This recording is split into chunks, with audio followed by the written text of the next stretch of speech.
Hey guys, welcome to the Leadership to Wealth podcast. I'm your host, Neil D'Souza, and we are going to be talking about real estate today. We're going to talk a little bit about immigration, and we're going to get into a little bit of some diverse topics or alternate ways to look at real estate. And maybe we'll get into a little bit of controversy too. So today's episode, I'm going to have Wyatt Hammond, who is my manager and producer, and we're just going to go through and talk about these different areas of real estate. Join us. Here we go.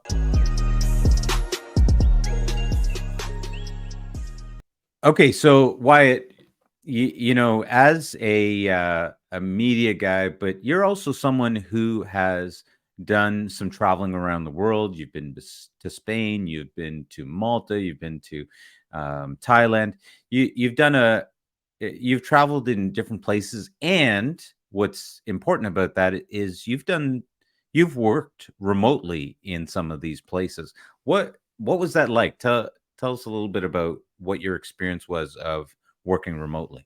Well, yeah, you're right. I love traveling, and I've been lucky enough to travel to a lot of places. And so the difference between like traveling to a place for just for vacation and then traveling to a place where you have to continue working while you're there is a massive difference. But the biggest thing that I notice when I travel to those countries and have to continue working is keeping up with the time zones, right? So when you work and when you're working in Europe and everything is 6, 7, 8 hours ahead, and it's the end of the day there, and it's just the start of the day here. And when you're working with North American businesses and clients, everything is done on obviously North American time. So it really drastically changes your life with the amount of hours you put into work, with the hours that you do work in the day. And normally it's a 9 to 5, and in the Canadian life you work during the day and then you go and have dinner at night and relax for the evening.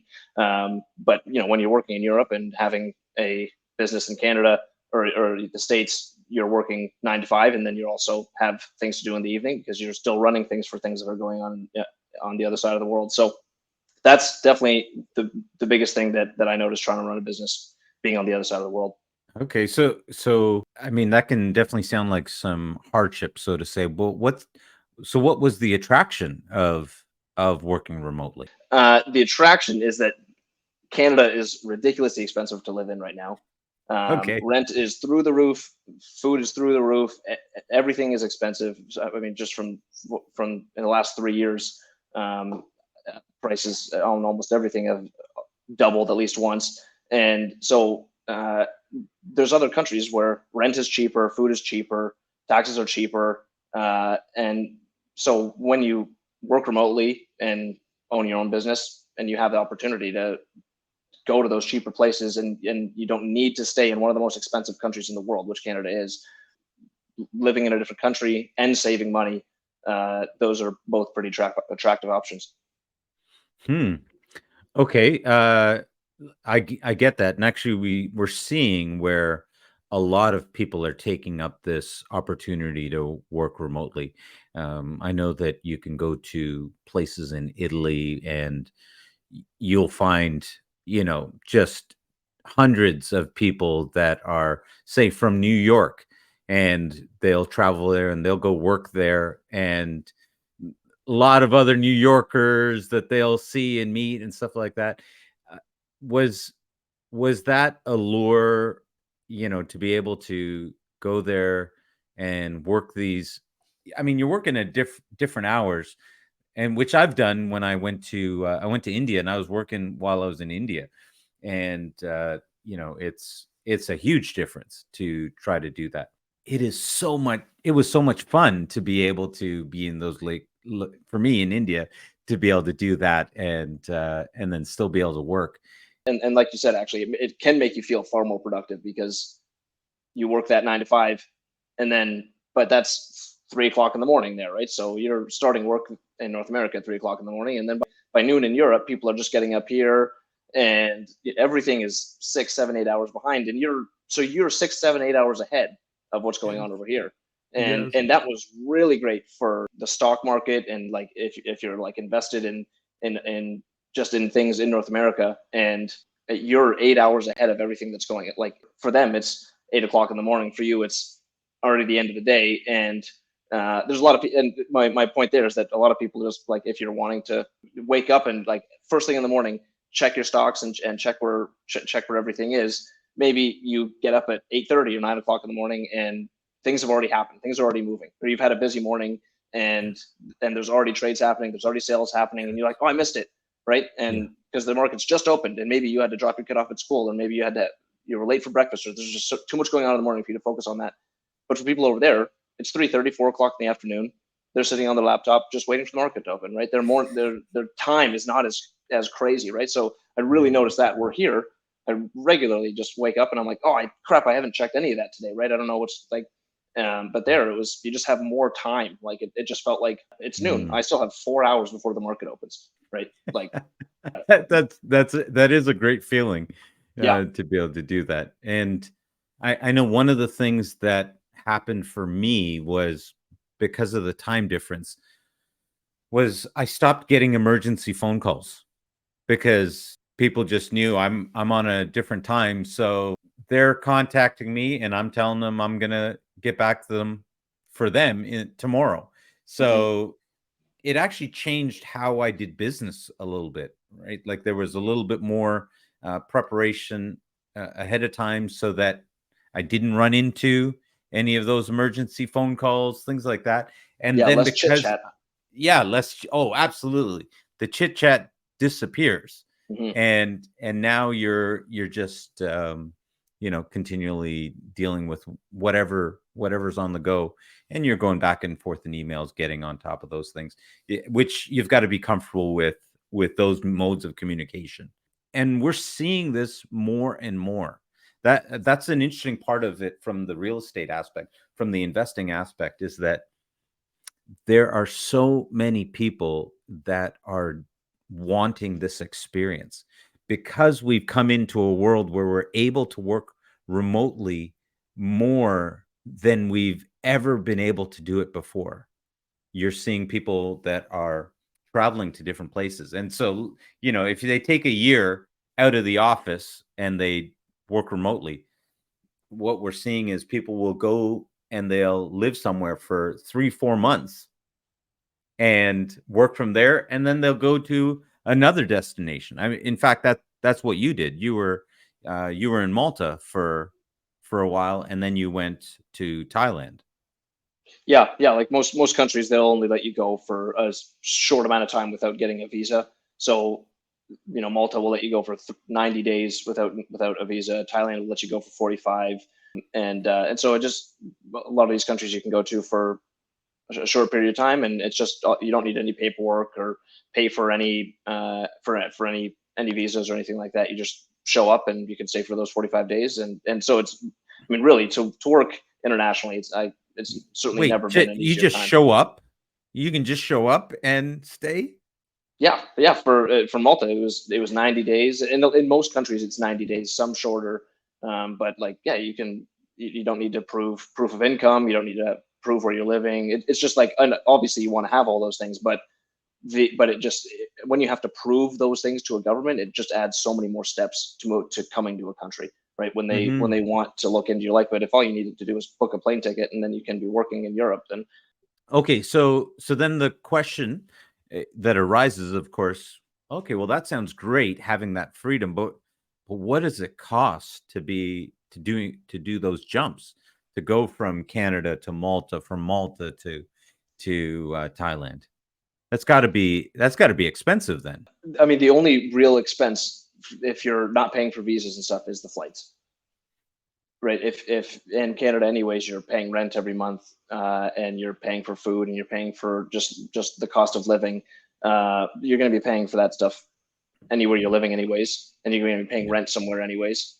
So let's say you want to live downtown Toronto, where likely that you'll be paying at least 1,500 to 3 grand a month. It's like, and that's just for a regular apartment in downtown Toronto. Just this is September of 2023, and I was just looking for places to rent last month, and I was looking at places that were just awful for 18 to 2,200 a month, right? Like holes in the walls and things dripping down the ceiling, and like, you're just like, this is this is a ghetto apartment, right? This is eighteen Yeah. hundred a month. Like, this is insane.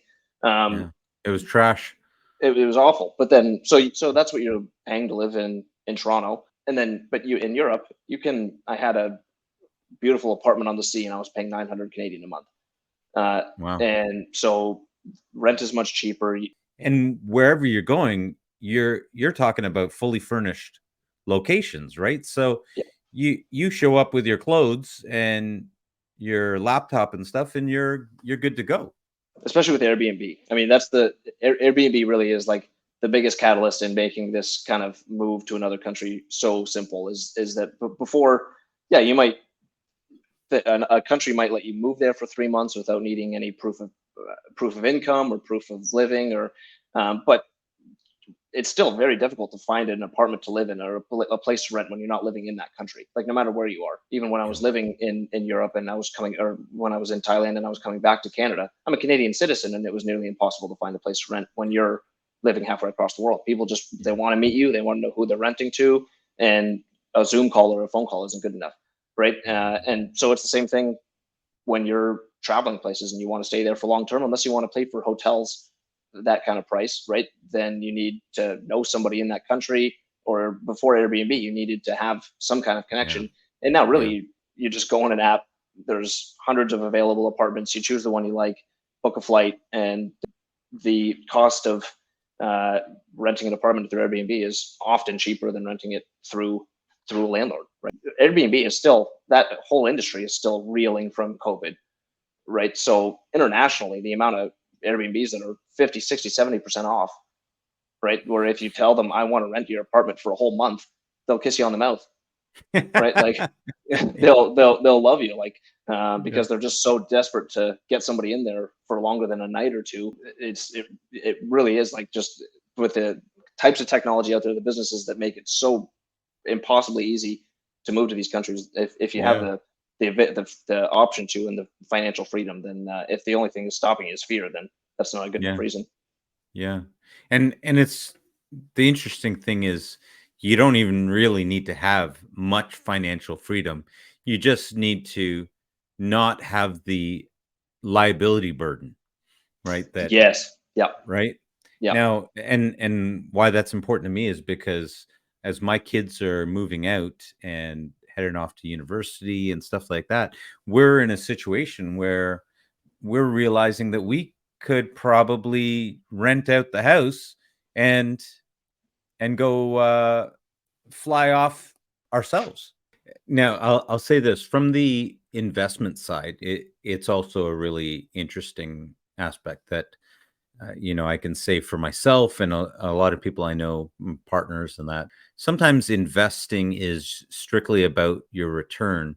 Sometimes it can also be about the lifestyle that you want to create because you can oftentimes acquire property in some of these places for significantly less than it would cost you to buy properties here, and you can rent them out when you're not there. But then you have the option of course, traveling to these places and staying in your own place in Italy or Portugal or in fact, some of these governments, some of these countries will even give you if you agree to develop the property, if you agree to fix it up, you agree to do some of these things, they'll give you properties in some of these places, and then you go in and you go ahead and renovate it.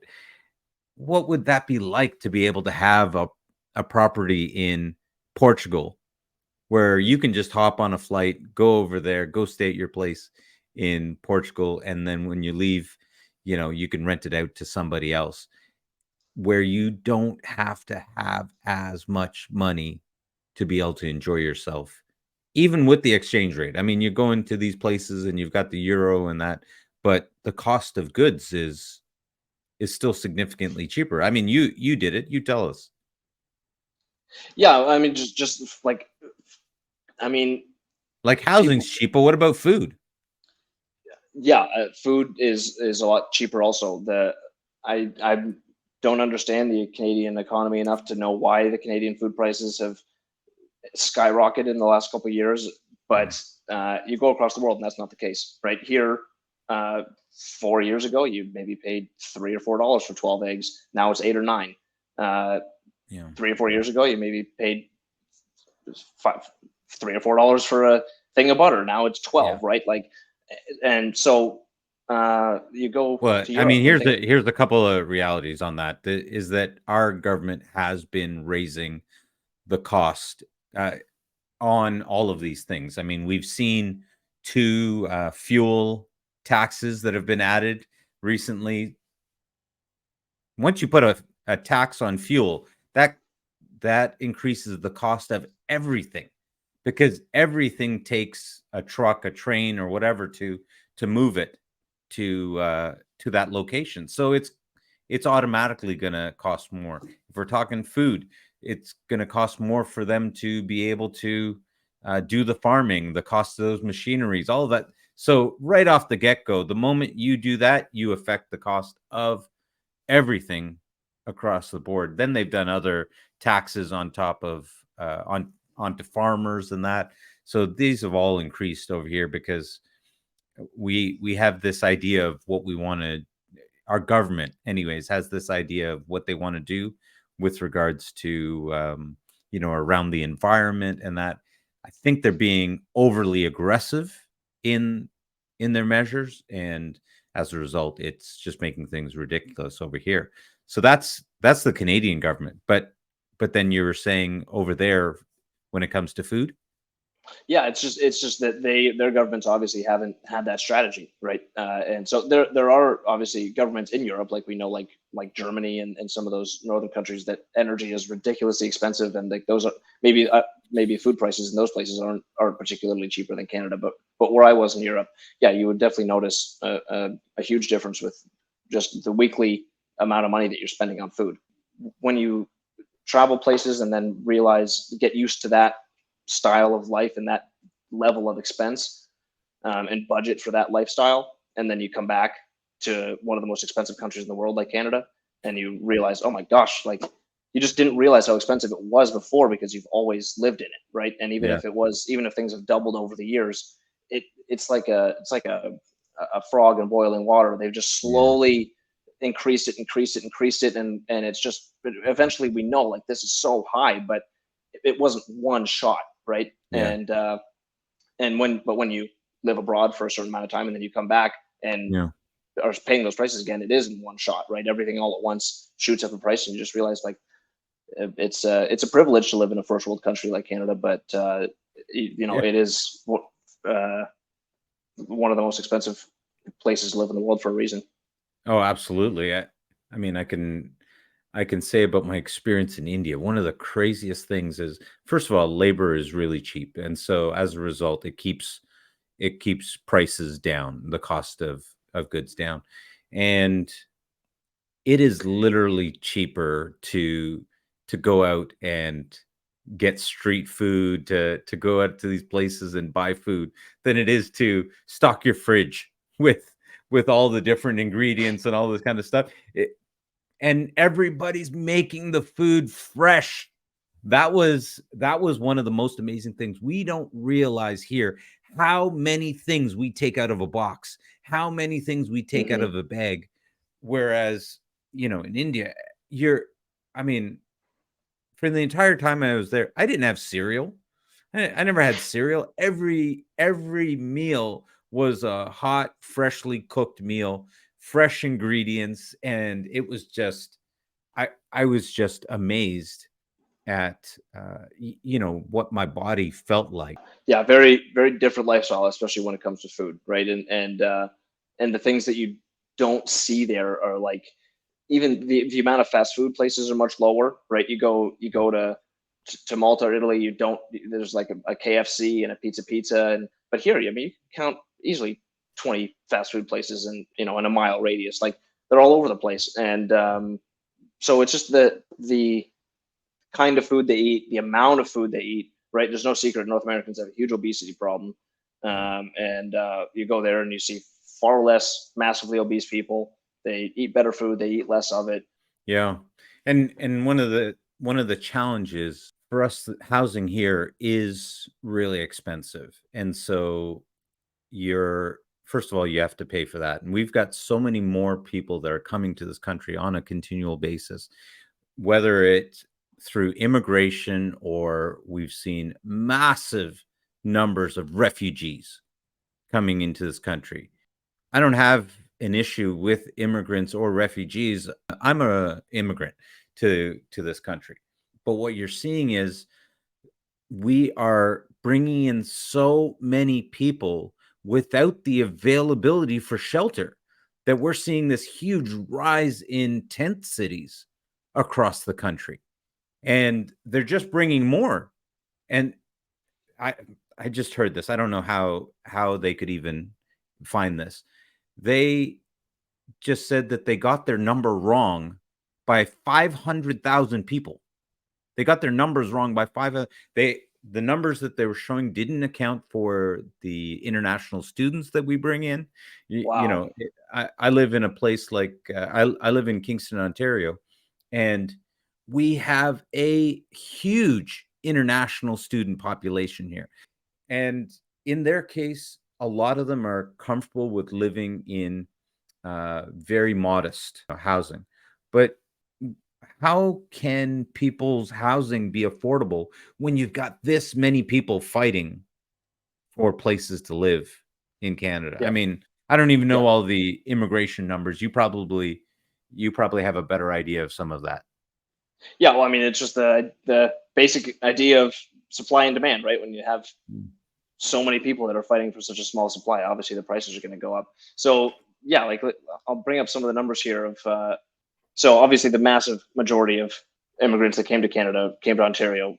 Any guess why that is? I mean, Toronto is the hub, Yeah. and we've got the largest diversity of immigrants in Toronto. So most of those people are coming to Toronto. Then then you move out from there because people are looking for jobs as well, right? So when they're coming, they're looking for shelter, they're looking for jobs, they're looking for people they know. And unless the government is encouraging them to go to other locations, they're going to show up here. Yeah. They're going to show up in these locations. Why do we have so many East Indians coming to Kingston?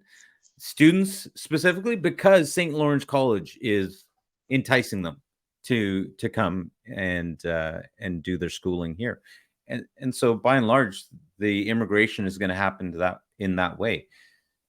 Now, are there a lot of places that people could go to? Absolutely.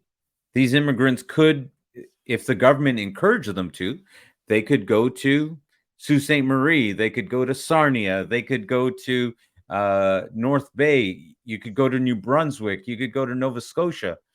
And there are tons of places, a lot of these towns and cities that have that also have jobs, but the government's not promoting that and not showing them that way. So they primarily show up to three places: Toronto, Vancouver, Calgary. Yeah. And so it's exactly things like this where you can see where the majority of the world wants to go, and especially when I was living abroad, when I was living in Malta or Thailand, and all the time you take Ubers or taxis or things like that, and you just have opportunities to talk to people. And every single time I would speak to these people, they would either be from some Southeast Asian country, or from Africa, or somewhere in the Middle East, and I would ask them where they're from, what their country's like, and I met somebody from the country of Jordan or from Tunisia, and it's like, oh, I've never met somebody from Tunisia, so like, hey, this is my first opportunity to like ask you what's Tunisia like, right? And we're in a drive for a half hour, and so like let me ask you some questions. And so when they eventually ask, so where are you from, and you say Canada, the amount every single time it would be like, oh my gosh, you're from Canada, like that is, I dream of getting to Canada, like and they would talk about it in a way like I could never get there, like Yeah. I can't pull that off in my lifetime, but maybe my children, right, maybe Yeah. my kids one day can get to Canada. And they would just talk about it like it is genuinely the promised land, like the envy in their voice, and they would express it like, you are so lucky to come from that country, like and growing up here, I've known I've been told my whole life what an amazing country Canada is, and I've always been very grateful for it. But it's really when you move abroad and hear how other people speak about Canada is when you realize the amount of the world that would choose to be here if they could. And then like Italy, they're literally giving away properties for people to move there. Yeah. Right? Yeah. They're like, please, right? We will give you a house. There's places that have that make it as easy as possible for North Americans to move to those countries because they want people with money, Yeah. right? And Well, they know, immigration is a reality for countries to survive yeah, these days. absolutely, Everyone's especially talking Canada. about, yeah, everyone's talking about overpopulation, but the reality is that the majority of the world does not have a replacement value when it comes to population. So in that scenario, the majority of the world is going through that. And Yeah, so every country needs that immigration. Because they're not having enough kids. I mean, India happens to be one of those few places in the world where they're still having kids. And here I am in Canada, and I've had 4 kids, and so I'm trying to you do my part you to brought that help. with you. Brought that with me. I, trying to do my part to help pay for everyone's retirement, You're such a CPP, and humanitarian. yeah, that's it. That's why I had 4 kids. Uh-huh.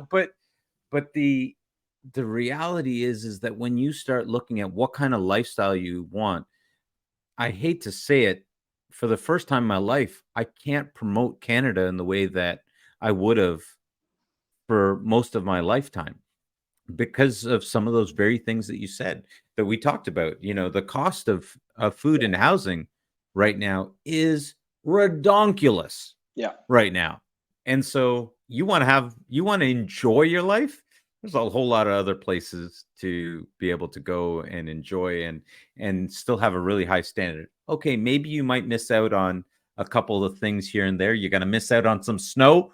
You're going to miss out on some ice by going to Italy rather than Canada, but you're going to get so many other things. And I think there's a new lifestyle that's happening for people where they're realizing that they can, and I've talked to people about this, where you can sell your home, take that money and invest it and live off of the return in another country because it's so cheap. If you have a house, and there's so many people in this country that have, say, $500,000 in equity in their home, and if you sell that house and you invest that 500,000 at something as conservative as 10%. Now, okay, if you're watching and you don't know how to get 10%, I get it. I understand. That is a difficulty for a lot of people. But for those of us in the real estate side, you can talk to me, reach out to me. I'll talk to you about private lending, investing, all that stuff. 10% is not a challenging goal to reach. So if you get 10% on 500,000, that's 50,000 a year, which isn't a lot here in Canada. But you go to a place like Thailand or India or any of these places, Italy, Portugal, you are doing great in these places. Actually, if you go to the South Pacific, you go to these places, the Philippines and Thailand, or any of those, you're a king. 50,000 a year, you're living as a king. Done. Over. even You go yeah, enjoy it, and you can move places as much as you want. You've got a phenomenal lifestyle, and you don't even have to work if you don't want to absolutely. because you're making so much money. Yeah. Like even the short time that I lived in Thailand, I was living in a luxury apartment on the ocean with a basketball court and gym and movie theater and pool and sauna and like had all these incredible things. It was the kind of apartment that I always imagined millionaires in Canada live in, right? Like this is like these are the apartments of the wealthy, and there I was paying $850 a month. And but even there, that's luxury for them, right? eight hundred Right. and fifty dollars Canadian a month for them is complete. Like that is the rich to them, Yes. right? And so Yes. so you here in Canada, I'm not even middle class, and I go to Thailand and I'm literally upper No. class. Like, and Yeah. it's not. Thailand is a beautiful place to live, right? Yeah. Incredibly friendly people, a lot of English. There's no current war.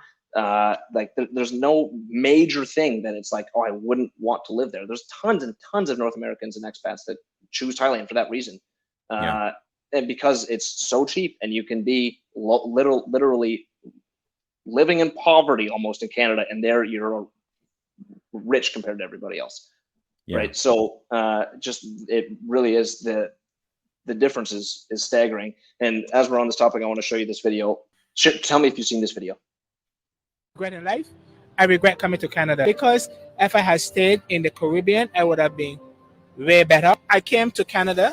I worked, I don't know, maybe 20 years. I had to go back to my country. 7 years, living here for 20 years, 7 years in my country, give me enough money to buy 2 properties in Canada cash. 7 years, seven. And 20 years, you're just paying rent and nothing. It tells me Canada is just a trap.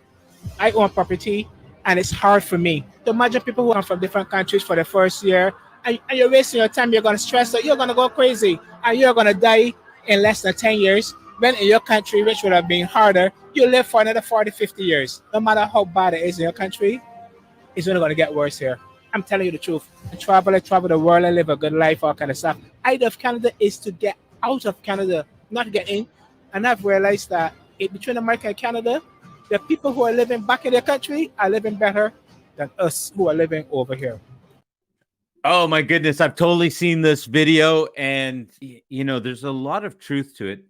Now, I don't want to be as skeptical as he's portraying, because there's a bit of a different side to it. When I go travel to India, people in India don't realize what they have over there. They'll come over here and they'll make great things happen when they're over here. And what you realize is that sometimes you can just get complacent where you are. I go there, I see all these opportunities, and I think, why is no one capitalizing on these opportunities? Because they don't see those as opportunities over there. And just the same as for us here, there are opportunities that, because we live here, we don't see them. But someone else comes from another country and they absolutely see it. Now, what is this guy really talking about, though? He's talking about this disparity between the lifestyle you think you're going to have versus the lifestyle you had. The reality is that it is easier to start from nothing and build up here in Canada. Reason being is you can get a well-paying job. You can get a decent paying job pretty quickly. And if you have the mentality to be able to save money, to be able to, stay away from the trap of all the things you can buy, you can get up really quickly. You can get into the middle class very quickly Yeah, here. yeah. If you have a good job and you're willing to be frugal, and yeah, for sure, You can it you is a can country you can build move yourself up. into the middle class very quickly. That is the beauty of Canada and the United States. You can go from abject poverty to middle class. What we don't have here is the ability to go from middle class to upper status nearly as easily. Yeah, Whereas in a lot of these other countries, you're usually, there's not much of a middle class in a lot of these countries. They've got people that are poor, they've got people that are rich. yeah, Now, it's easier for someone to go from there to rich than it is here, because once you get to that certain point, eh, which is middle class, now trying to get to that next level, playing the game, even learning what the games are, how the taxes can work for you, and building the team, having all of these people, partnerships, and that to be able to move you to those next level. A lot of people, you just tap out. You get used to and enjoy that middle class lifestyle, which is good enough because you're not poor and mhm, starving. Um, but it also isn't bad enough that you want to now try to, you Right. know, you're an exceptional person if you want to go from that to become rich. Right. Whereas in a lot of these countries, that's it. There really isn't much of a middle class. So you're either rich or you're poor, and but the ability to do it is easier. That's one of the Yeah. things that, I think he doesn't really talk about, but he even alluded to by saying, hey, he came here, then he went back, built a fortune over there, and then he came back and bought properties here. Right. Why would you buy Where that's properties actually going to here? increase. Yeah, where it's worth Right? more. Yeah. So you can And make money elsewhere, but have your investments in a place where they'll grow faster. stability. Yeah. The stability is the part that you really want. In a lot of these countries, you don't have political stability, right? I mean, economic stability. If you're in a country where the government like prints money like it's going out of style, if you know how to capitalize on that, you'll make a ton of money very quickly.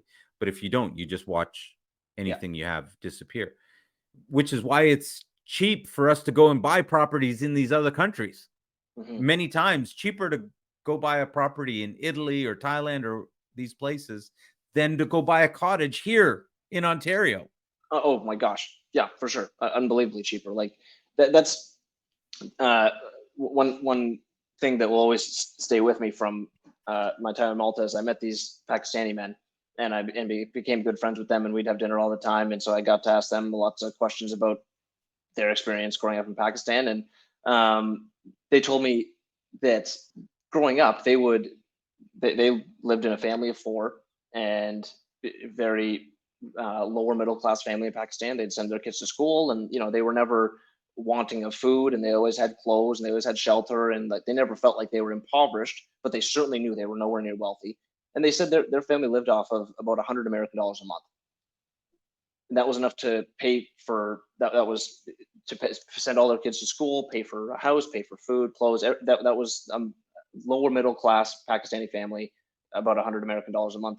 And at that time, like I think that day, I had just spent 150 American on food, right? Like that, and I was just like literally like for the next week of groceries, right? And when they that was kind of my first eye-opening understanding of like just the when someone says they're rich in Canada or America, like they already are in the 1% of the world, right? Like Mhm. even for the middle, like just to reiterate that point, middle class Canadians are far upper class in most of the other countries. And if Yeah. you were to live in Pakistan, a family of four lives back at that time when they were telling me this, they would live off $100 American a month. And to us, that's just change, Yeah. right? Like, so it really just changes your perspective of what wealth actually is when you travel to these poorer countries, and you learn. When in Canada, I've just looked at when you have a certain idea of what poor means in the country you grew up in, Yeah. and then you realize that's actually wealthy in other countries. Like, and you just so everything this guy said in this video is like he might be spot on, but there's still something to be said for the amount of people that want to come here, right? Yeah. And the biggest problem is that they probably just don't realize that they couldn't afford it if they got here, Yeah. right? Like these Pakistani guys, they make good money and work hard and send money home to their family, and but for sure if they came to Canada, they would have a much harder time just with expenses of life, right? And um, so they're given this idea. I think that's where I agree with this guy the most, is that it is just it's misrepresented. Come to Canada and live a better life, not also displaying this is one of the most expensive places in the world to live, right? Yeah. And you could be upper middle class in your own country, maybe make less money but live a much more comfortable life, or you could be Yes. here and make more money, but live in a dumpy apartment. And yeah, maybe you're in a first world country that has more stability, and uh, there's it's a it, there's better things about it, but you have to choose what's important to you, right? It's easier to live a middle class life in the Western world, here in Canada and the United States.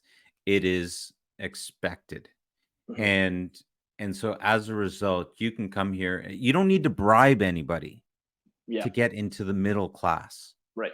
In most of these countries that we're talking about, if you want to get somewhere, you have to bribe officials.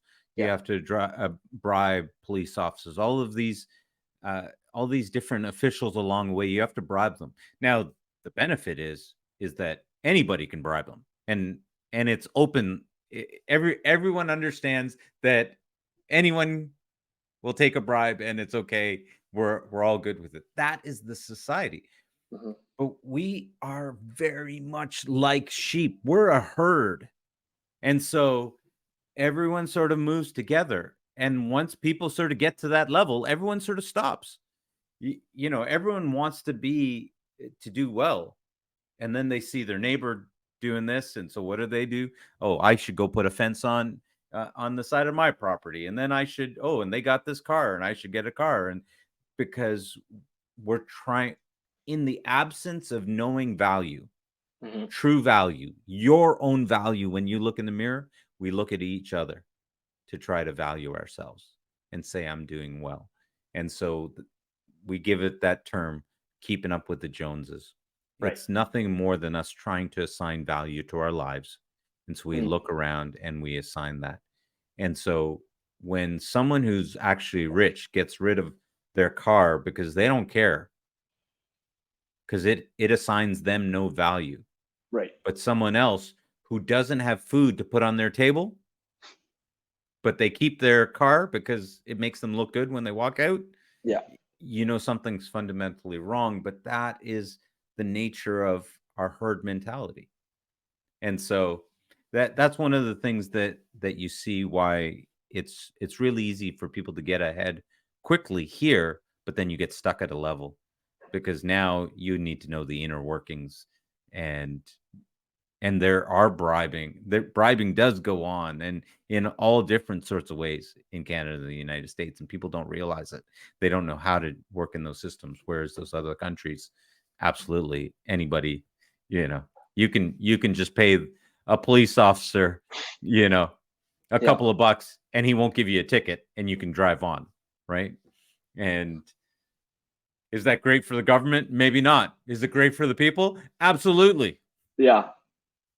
Yeah. Right? And so yeah, I think the main point in all that is displaying, what a great country Canada is, but that it's far more expensive than a lot of the world realizes, and that there's great things about living here, but there's also great things about not, right? And if you're living abroad and you want to have maybe trade like when I was in Thailand, I had to eat rice every single day, and I was like, okay, I don't want to eat rice every single day, but uh, I'm paying 850 a month to live in a luxury apartment. So like you choose what's important to you, right? What do you want Yeah. to trade off, right? And I'm like, Yeah. so it's just if that's the life that you want, if you're like, why would I stay here? It's so expensive. The world's a big place, and there's lots of places that would take you that are cheaper to live, and just as nice as Canada in a lot of ways. So Yeah.